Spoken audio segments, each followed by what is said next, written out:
The Golden State Killer. The case of the Golden State Killer, also known as the East Area Rapist, the original Night Stalker, and the Visalia Ransacker, is one of the most infamous and complex criminal investigations in American history. The Golden State Killer was responsible for at least 13 murders, 50 rapes, and over 100 burglaries across California from 1974 to 1986. The case remained unsolved for decades until a breakthrough in DNA technology led to the arrest of Joseph James DeAngelo in 2018. Background: the Golden State Killer's crime spree spanned multiple regions in California and included a series of terrifying home invasions, sexual assaults, and murders. The sheer number of crimes and the varying locations made it challenging for law enforcement to connect the cases initially. Visalia Ransacker, 1974 to 1975. The early crimes attributed to the Golden State Killer began in Visalia, California, where a series of over 100 burglaries occurred. The perpetrator, known as the Visalia Ransacker, exhibited a penchant for breaking into homes, stealing small items, and vandalizing property. In September 1975, Claude Snelling was shot and killed during an attempted kidnapping of his daughter, likely by the ransacker. East Area Rapist, 1976 to 1979. The attacks moved to the Sacramento area, where the East Area Rapist targeted women in their homes. He would often stalk his victims, learn their routines, and break into their homes while they were sleeping. He used various methods to control his victims, including tying them up and threatening them with weapons. His attacks were characterized by extreme violence and psychological torment. Original Night Stalker, 1979 to 1986. The crimes escalated further when the perpetrator began committing murders in Southern California. The original Night Stalker, as he was called, would break into homes, sexually assault the female occupants, and then kill them and their partners. The brutality of these crimes left communities in fear and law enforcement struggling to find leads. Key victims. Some of the notable victims of the Golden State Killer include: 1. Claude Snelling, September 1975, shot while attempting to save his daughter from being kidnapped by the Visalia Ransacker. 2. Brian and Katie Maggiore, February 2, 1978, the couple was shot and killed while walking their dog in Rancho Cordova. 3. Dr. Robert Offerman and Deborah Manning, December 30, 1979, murdered in Goleta, California, while sleeping. 4. Lyman and Charlene Smith, March 13, 1980, killed in their home in Ventura, California. 5.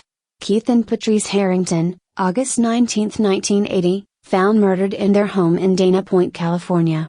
6. Manuela Withen, February 6, 1981, killed in her home in Irvine, California. 7. Sherry Domingo and Gregory Sanchez, July 27, 1981, murdered in Goleta, California. 8. Janelle Cruz, May 4, 1986, the last known victim, killed in Irvine, California. Investigation and breakthrough. The investigation into the Golden State Killer spanned decades and involved multiple law enforcement agencies. The lack of coordination and the vast geographical spread of the crimes initially hampered efforts to connect the cases.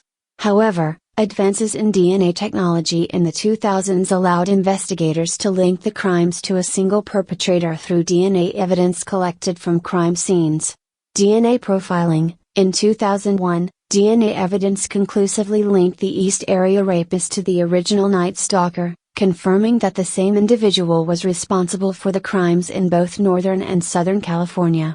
Despite this breakthrough, the identity of the killer remained unknown. Genetic genealogy. The pivotal moment in the case came in 2018 when investigators used a new technique called genetic genealogy. They uploaded the killer's DNA profile to a public genealogy database, GEDmatch, and identified distant relatives of the suspect. Through painstaking genealogical research, they narrowed down the suspect to Joseph James DeAngelo, a former police officer. Arrest and conviction. On April 24, 2018, Joseph James DeAngelo was arrested at his home in Citrus Heights, California. The arrest shocked many, as DeAngelo had lived a seemingly normal life as a father and grandfather. Subsequent DNA testing confirmed that DeAngelo was the Golden State Killer.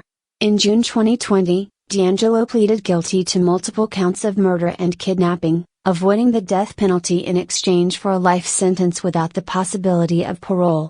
During the sentencing hearing, survivors and family members of the victims provided powerful impact statements, confronting D'Angelo with the pain and suffering he had caused. Impact and legacy. The capture and conviction of the Golden State Killer marked the end of one of the most notorious crime sprees in American history. The case highlighted the potential of genetic genealogy as a tool for solving cold cases and brought attention to the importance of collaboration and persistence in law enforcement. Books and media. The case has been the subject of numerous books, documentaries, and TV series, including Michelle McNamara's book I'll Be Gone in the Dark, which played a significant role in renewing public interest in the case. Legislative changes. The use of genetic genealogy in the Golden State Killer case has sparked debates about privacy and the ethical implications of using public DNA databases for law enforcement purposes. Conclusion.